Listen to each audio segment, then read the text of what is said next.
And so the whole point of this dinner tonight is really for us to start that conversation of like, what are the new opportunities? The things that we've wanted to build over the last years that we were told, you can't do that. You're not allowed to do that in America. You have to go overseas and build it somewhere else. That day is over.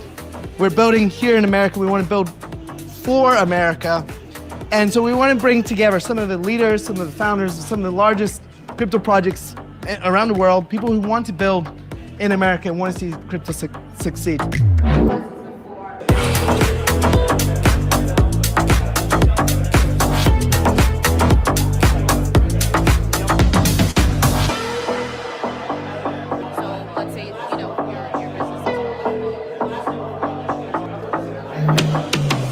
What an incredible time to be here.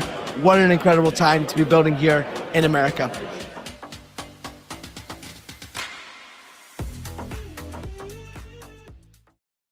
Jerry Maguire! Jerry! Fucking AI is crawling up my ass, Rod. You just tell me, what can I do for I you? got so much AI up my ass, I couldn't take a shit this morning.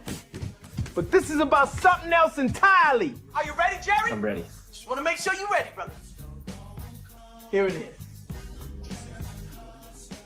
Show me the token. Oh! Say it with me one time, Jerry.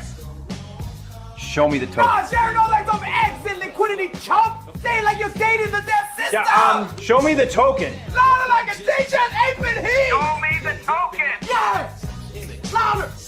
Show me the token. That's it, Jerry. Come on. Show me the token. But let's check if you're really ready. Show me the token. Do you love buybacks? I love buybacks.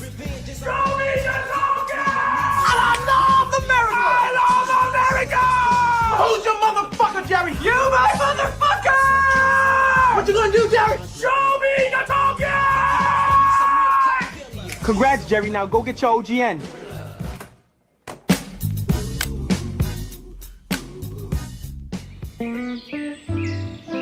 Back in my day, we didn't have buybacks, we had war bonds. Now I just stake my OGN and let the DAO fight the wars for me. The OGN DAO has started buybacks, and with every purchase, I get a share of the rewards. Now I get to go to Denny's 5 times per week, but I still only tip 10%. God bless that little buyback bot. Tipping 10% with all that buyback yield? You're going to hell, Dolores.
And so the whole point of this dinner tonight is really for us to start that conversation of like, what are the new opportunities?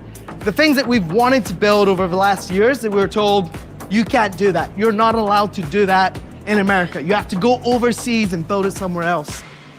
That day is over. We're building here in America. We want to build for America. And so we want to bring together some of the leaders, some of the founders, some of the largest crypto projects around the world, people who want to build in America and want to see crypto succeed.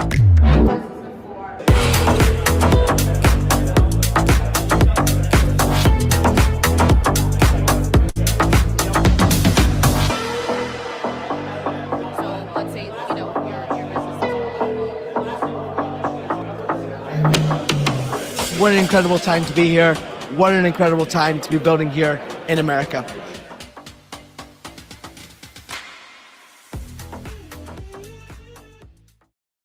Jerry Maguire! Jerry!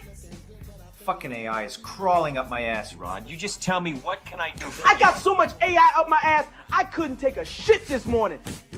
But this is about something else entirely. Are you ready, Jerry? I'm ready. Just want to make sure you're ready, brother. Here it is. Show me the token. Oh! Say it with me one time, Jerry. Show me the token. Oh, Jerry, don't like some exit liquidity chump. Say it like you're dating the dead sister. Yeah, show me the token. Louder like a teacher at 8-bit heat. Show me the token. Yes. Louder. Show me the token. That's it, Jerry. Come on. Show me the token. But let's check if you're really ready. Show me the token. Do you love buybacks? I love buybacks. Show me the token. And I love America. I love America. Who's your motherfucker, Jerry? You my motherfucker. What you gonna do, Jerry? Show me the token. Congrats, Jerry. Now go get your OGN.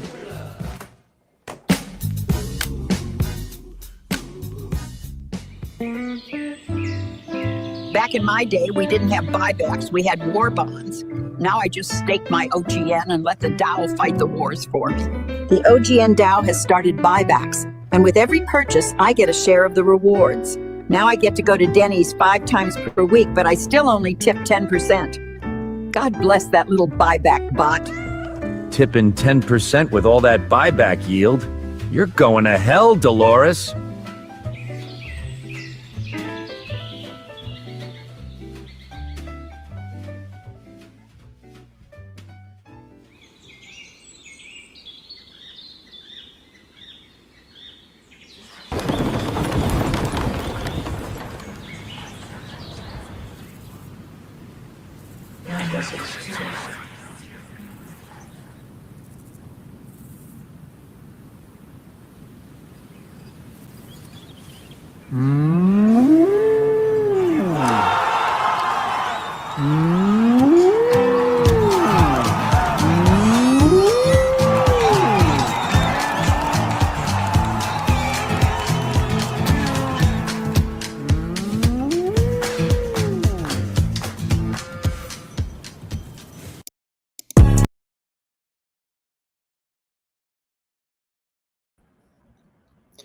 Hey everybody, welcome back to another Alpha Access live stream. We're going to get started in just a minute here today.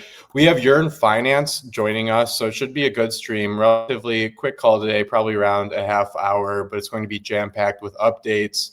So as we do, we're going to get started with a few updates on OGN, go over a couple product developments and integrations, and then we'll bring Yearn onto the call to talk about some of the collaborations we've been doing recently with the Borrow Booster market. So let me share my screen. Let me get it up for you guys. Let me just share my entire screen since I have a few updates to go over.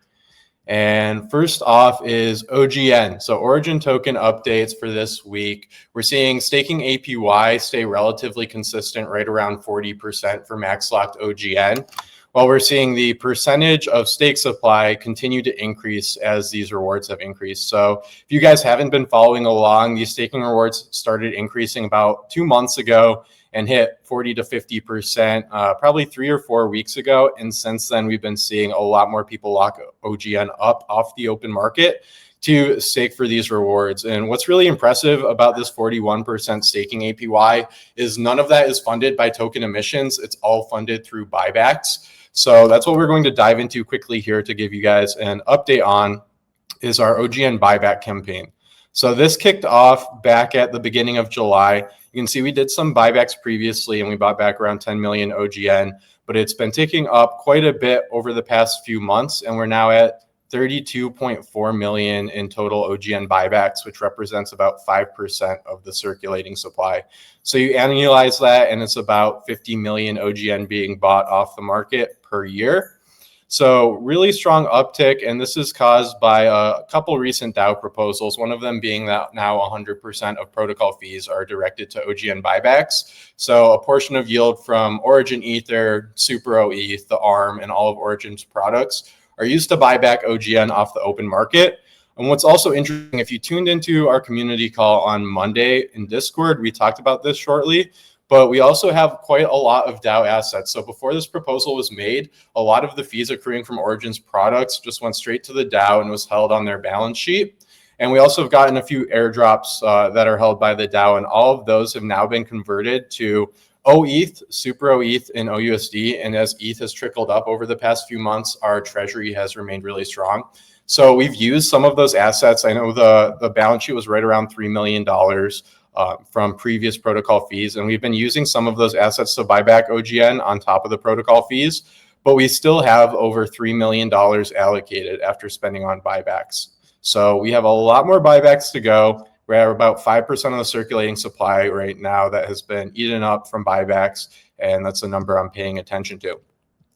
Another quick update on protocol revenue. Let's turn this to USD terms. Over the past 30 days, Origin's generated about $1.1 million of protocol revenue. You can see this has ticked up, sort of coincides with ETH, since a lot of our products are denominated in Ether.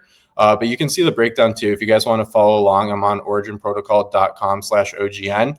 But you can see the breakdown of protocol revenue. So you can see the lion's share of our protocol revenue is earned from OETH and Super OETH, about $15,000 of daily revenue each. And then OUSD, we have OS, and then our ARM vaults are also generating revenue for OGN. And the ARM revenue has really been ticking up. So we'll cover that growth here shortly. We just announced a partnership with Lido, but you can see most recently, what day was this? October 9th. So yesterday, the ARM generated $6,200 of protocol revenue. You go back to the beginning of July, it was really low, right? It was like $100, $200, $300 a day in protocol revenue.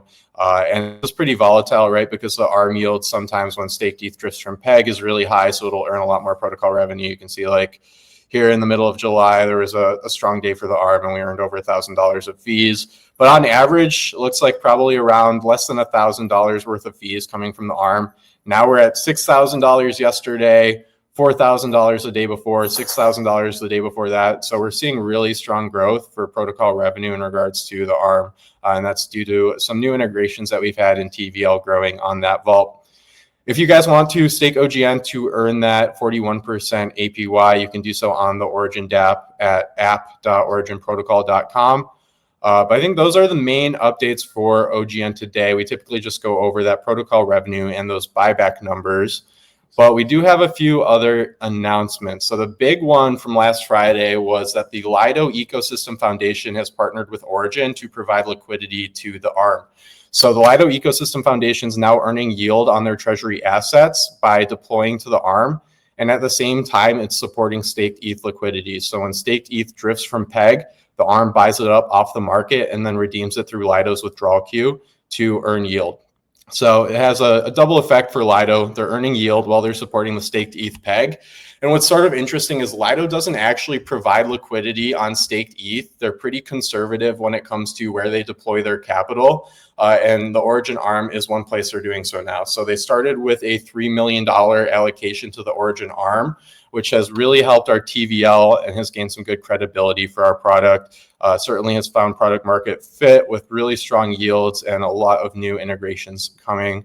I think a couple of weeks ago, we announced Yo Protocol also allocated to the ARM, and they've allocated, I think, around $4 million. And then MEV Capital has also came into the ARM with a major position as well. So as you can see, the TVL has been growing on that analytics.originprotocol.com now if you want to follow along. But we're at right around $28 million in USD terms deposited to the staked ETH ARM. And we're beating out liquid staking APYs pretty consistently. The 30-day moving average right now is around 3.8%. So really cool to see this growth, something I'm keeping my eyes on.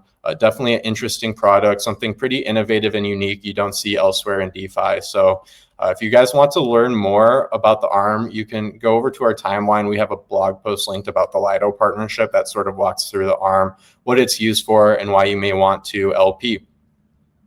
Then my last update here, I'm not going to talk too much about this because I'll probably dive into this with Corn from Yearn, but we launched our first borrow booster market on Base, the Super OETH B USDC market. And what this does is it takes Super OETH collateral and the yield generated from it to subsidize the borrow rate. So right now, the net borrow rate is negative 6.5% APY. So this means you're getting paid to borrow on this market if you take out a USDC loan. So you can use those rewards to actually just pay back your debt. So really cool dynamic. This is the best interest rate I've seen for taking out USDC loans in DeFi. And we just added more liquidity to it. So wanted to call that out before we bring Yearn on. But total market size is approaching $1 million, and we have almost $500,000 of liquidity, slowly trickling up in terms of the amount borrowed, but certainly still liquidity left right now and really strong incentives. So the suppliers, which Yearn is the curator, and they've supplied USDC from their Yearn OG USDC vault, they're earning 6.3%. And then I think there's also OP incentives on top of that bring this closer to 7, 8, 9% APY. But then you can see the Super OETH yield being directed to subsidize this is negative 12.8%. So that's where you get that net rate of negative 6.5% to borrow USDC. So really nice opportunity right now to take out USDC loans. This is on Base. We will share a little bit more about Borrow Booster towards the end of the call in terms of new markets coming up that you can look forward to. But those are the updates for today. I'm going to bring Corn on from Yearn. We're going to have a chat about our Borrow Booster markets. Hey, Corn, how's it going? Good. Friday's hat day. I was going to say, we both have our like trucker hat, company hat, swag on kind of match. Wasn't Honestly, even coordinated.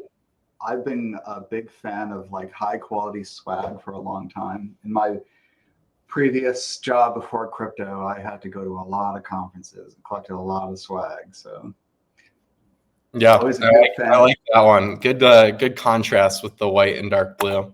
So I'll keep my eye out maybe at ETH Denver if you guys have any more swag. I'll have to pick one up. Yeah, we definitely will. You just explained everything about Borrow Booster, so I guess like what are we going to talk about, Ryan? Sorry, I didn't mean to steal your thunder. I figured we could maybe go into the Yearn OG USDC vault, your strategies behind there, our collaboration. Maybe we can talk about a little bit more. But first off, do you want to just give the audience some context into Yearn and your role at the company? Yeah, no problem. So I'm Corn, and I've been doing BD for Yearn for almost 4 years now. Since the end of 2021 is when I started to work full time in crypto. So right at the top of like the biggest bull market, the biggest bubble that crypto has like ever had. So I've been trying to get TVL into Yearn vaults all of this time. That is my like primary responsibility. And the way that Yearn is set up is we have this like parent level of vaults, and then we have all these different strategies in there.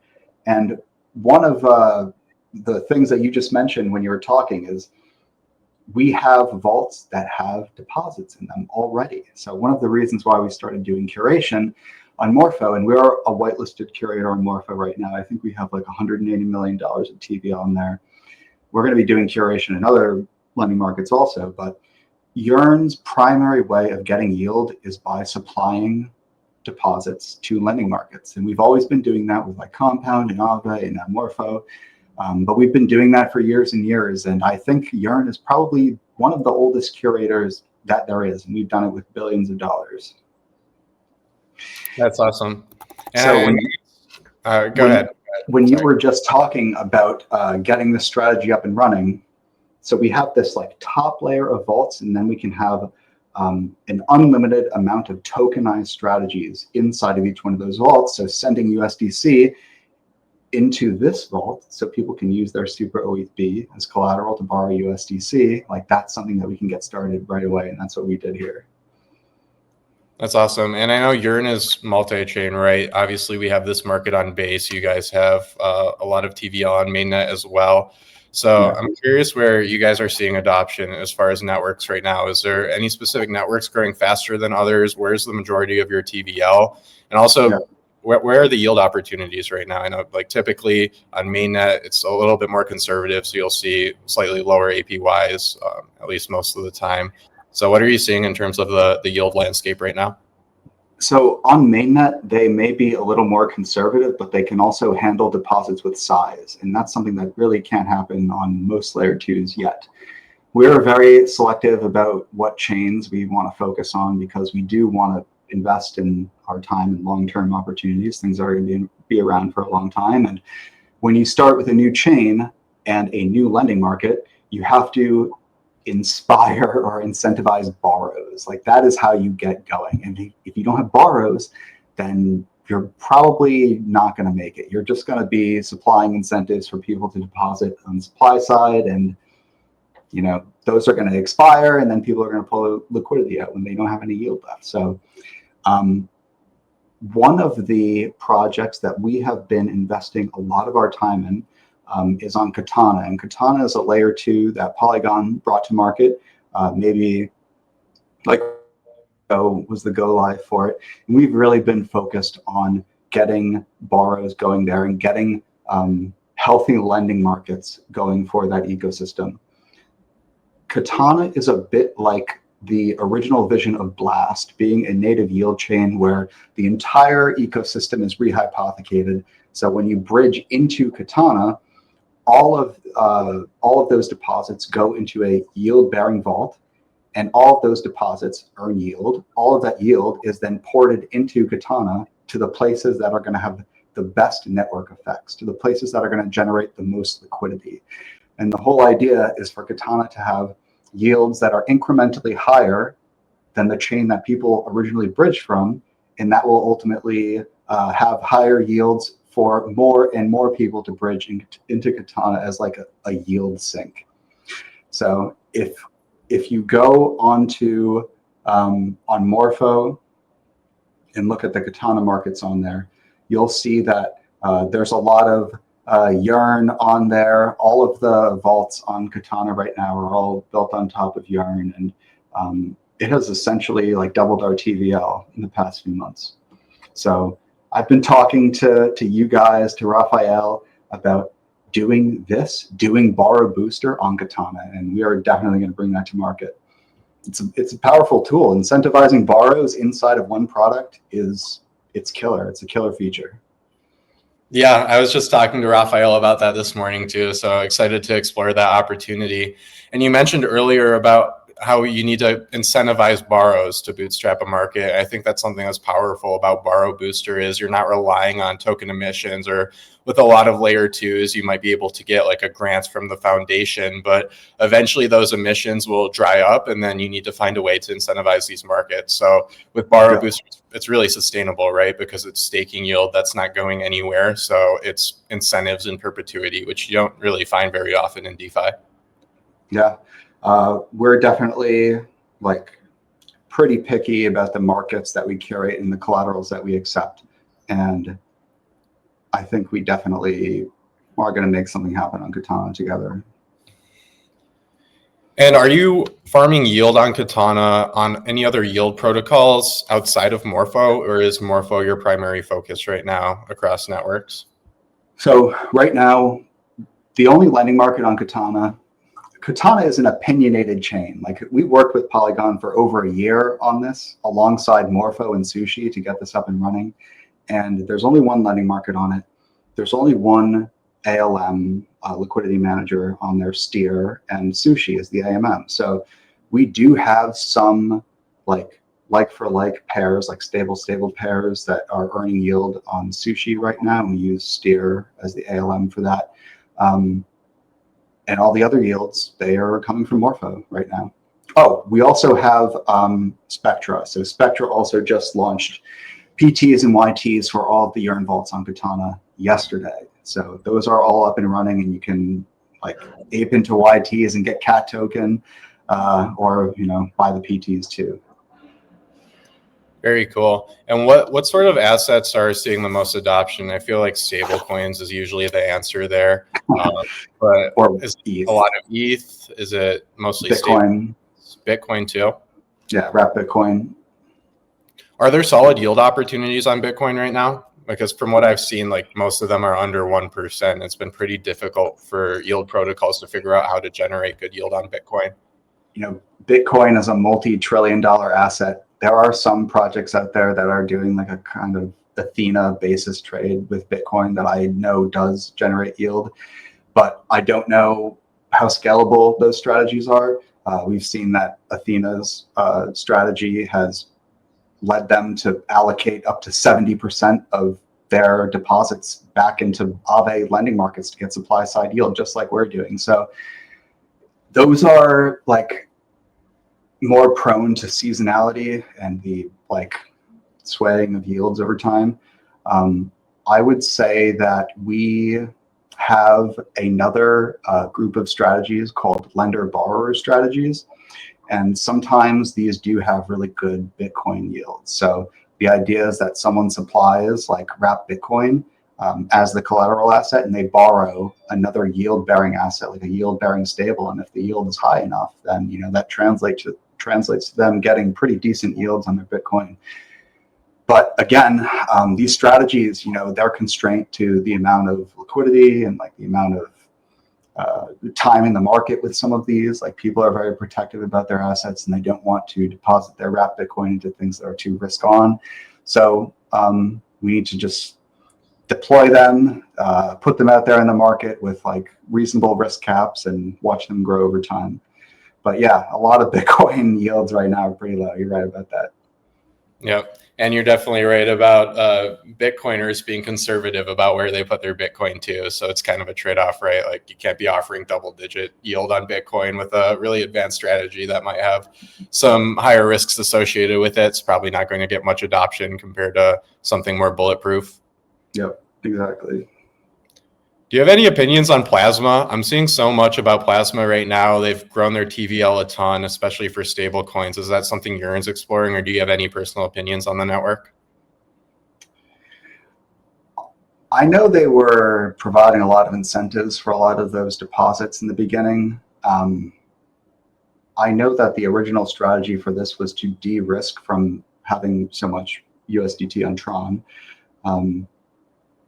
I don't really understand why it needs to be its own layer or how it's really going to like drive adoption or like be able to insert itself at the point of sale. I mean, if that's what you're doing, if you're like having a network that is all about payments and like payment infra, you have to have those integrations and you have to have that distribution. And I'm not sure that like Tether has that sort of thing yet. Maybe they will in the future. But right now that really seems to be like kind of covered by organizations like Stripe who already have that distribution. Yeah, that makes sense. Definitely something to follow along with, especially with their growth. But it'll be interesting to see what happens as they continue to incentivize those markets and where capital is flowing on the network. I've definitely spent some time trying to think of like meaningful applications of Yearn Vaults v3 and Plasma. I definitely have. Very cool. Well, good chat on a few different networks that are up and coming right now. I want to talk a little bit more about our collaboration and Yearn's OG USDC vault. Do you want to give an overview of the OG USDC vault, how it earns yield, and maybe the top strategies that the vault's allocating to right now? Yeah, sure. So actually right now I'm looking at it. Am I able to share my screen on StreamYard? Yes, you should be able to at the bottom here. Yeah, I see it. Okay. So right now, like, you know, almost 50% of this is being dedicated to CFRO ETH and then Coinbase Bitcoin also. So this is at an all-time high at the moment. I know it's very small, but we obviously like just started this. This just got started going. So all of our USDC deposits right now that are on Base, like if you go to Yearn.fi and go and sort by the Yearn USDC vault on Base, you're going to see this APY like 8% to supply. That's really healthy. And then you can see from the borrow screen, there are a little over $400,000 worth of borrows on $892,000 worth of deposits. So you can do up to 77% LTV on here. Utilization is around 90%, so that's like pretty healthy right now. It's always a balance for us, like our curation strategy. It's a balance between having like a really strong supply side yield and like making sure that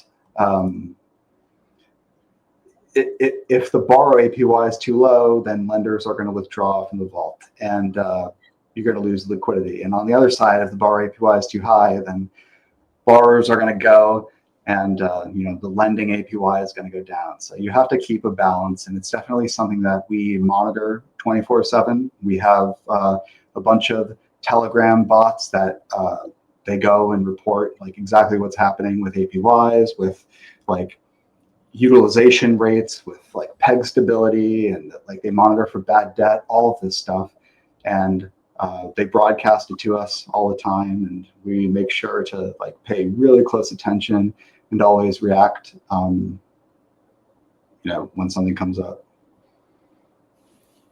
And this vault, this is specific to Base, as you mentioned, but is there a Yearn OG USDC vault also on Ethereum mainnet?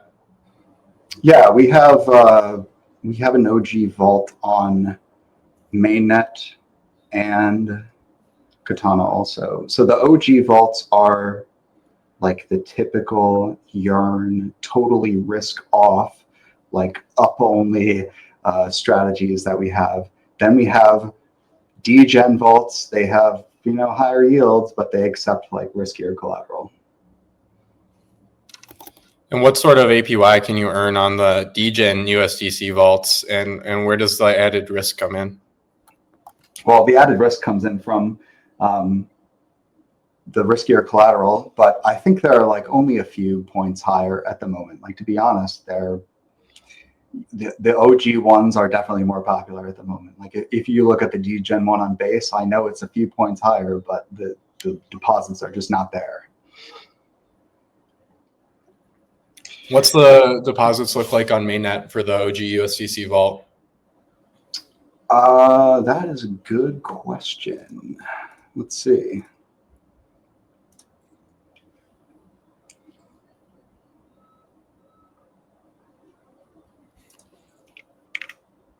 Yeah, I'm also curious to see where the APY lands on mainnet compared to Base. It looks fairly similar. We're looking at like 7% versus, yeah.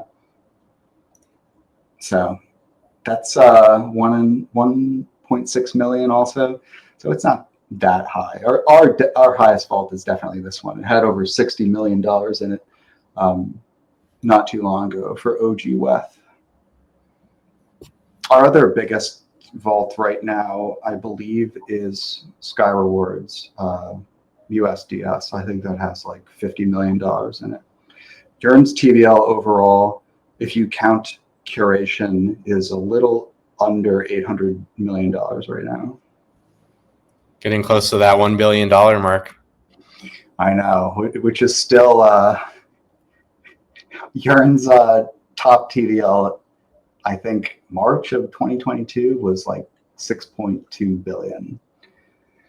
So got a long time before we get all the way back up there. Need to make people care more about decentralized finance again. Definitely. Well, I feel like Morpho's doing a good job with that, like the DeFi mullet thesis that they have, where they're integrating with a lot of Web2 like platforms, like Coinbase and those types of companies, where users can now earn yield through Morpho by using those platforms. Seems like a big unlock. It's funny because I had those programs in place with Coinbase many years ago, and what it resulted in was like 1 million different users who deposited like $3 and 1 billion questions in our Telegram. And at the time, Coinbase was very hesitant about integrating DeFi deeply into their platform in a way where users may not really understand that they're supplying into lending markets. But today, they're completely okay with it. But we did have integrations going with Coinbase and Crypto.com and Kraken And, you know, the results of those were really underwhelming at the time. Yeah, it seems like it's a bit of a different landscape now with the regulatory environment. Even just like the things that Coinbase and Base will say on Twitter now is much different than it was a couple years ago.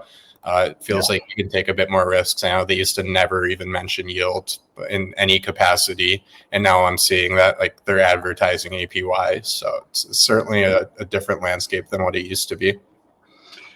Yeah, and also they're, you know, they have like an institutional arm also, so they have to have like two different sales forces, one that's educating retail and one that's educating institutions who are depositing into them. And you know, Yearn's approach, it's hard for us to like put a finger on our customer sometimes, because our customer could be an institution who values decentralized finance and immutability and transparency, or it could be a person. So we don't really have like a different approach to both of those audiences. It's the same for us.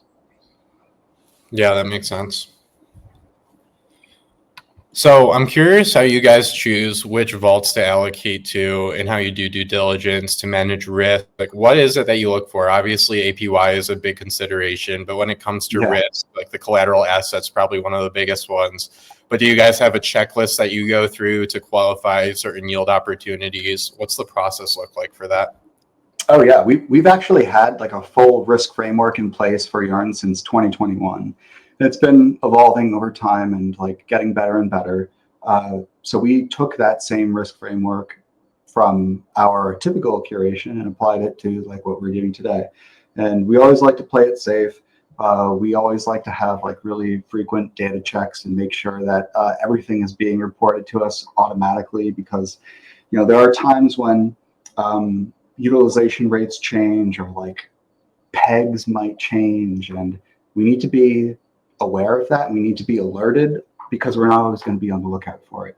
So liquidity and volatility and slippage, like all of that stuff is automatically checked and optimized for with everything that we do. And we always have really good like guardrails in place to make sure that the automation that we have installed is operating within the parameters that we have predefined.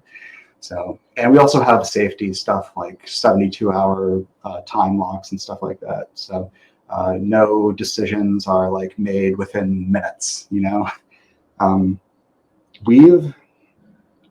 This risk framework has saved us a lot compared to other organizations that were not doing due diligence on like Terra stuff back in 2022. I had so many people coming to me and saying, oh, Yearn has to make strategies for this. You got to do it. You got to do it. And we never did. We lost like billions of dollars in deposits to it because they were giving people 20% APY. But guess what happened? So we are always approaching things with a bit of skepticism, and it needs to like be blessed, and we need to look at it like very deeply before we do absolutely anything. Our security team has been around crypto for a very long time. They're actual auditors also. So we have people from ElectaSec and we have people from Sherlock who make up the Yearn security team. I know you guys like have a really strong security team too. Daniel actually used to do some like guest audits for Y Academy many years ago, so we know him. It's really important to have, and if you're a crypto team operating without like risk framework these days, it's not going to go well. Actually, to be honest, even if you're retaining third-party risk management organizations, I would rather have something be internal also, because you need to keep them in check, because, you know, sometimes with these risk rating agencies, if they think about if they're not going to do something, then they might lose the business because that customer is going to go to another risk agency who is going to give them a blessing. So you never know exactly like what their motivations are, but like Spawn and up here from our risk team, I definitely know what their responsibilities are, and I trust them to like always make the best decisions for us. Well said. And yeah, Origin had a very similar experience back in 2021 where everybody was requesting for us to integrate Terra Luna and offer their yields. And then we started losing TVL because of it, right? And it ended up being the right decision. So definitely something that you need to keep an eye on and be very skeptical about any opportunity that arises and do that due diligence because it's critical for the maintenance of the protocol. Even though we go through these cycles in crypto, like the booms and the busts, they end, but you have to make it through if you want your project to like succeed and grow for many years. Like you don't want the life cycle of your company to be one crypto cycle. That is pathetic. Absolutely. Yeah. All right, Corin. Well, we're almost at time. The live stream is called Alpha Access, so I try and drop some alpha or at least some forward-looking statements, I guess you can say, towards the end of the stream. So I have one to drop quickly, and it's on Borrow Booster, so it's fitting for this live stream.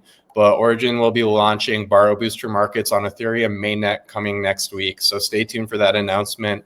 We're hoping to see negative borrow rates like we have on the base market. Of course, OETH doesn't yield quite as high as Super OETH, so it really depends on the borrowers and how much is being borrowed versus how much collateral is there. But we're collaborating with MEV Capital to see that liquidity. Obviously, we would love to have Yearn involved too. I know you guys have a pretty big USDC vault on Ethereum mainnet, so something we should explore in the future, but excited to make that announcement. It's coming up next week, and it'll be a really good opportunity for those looking to take out USDC loans on Ethereum mainnet.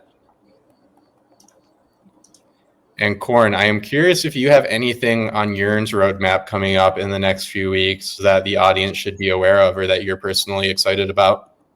On Ethereum, we have 22 million in USDC, and then we have 22 million in USDS, and then we have 17 million in DAI right now.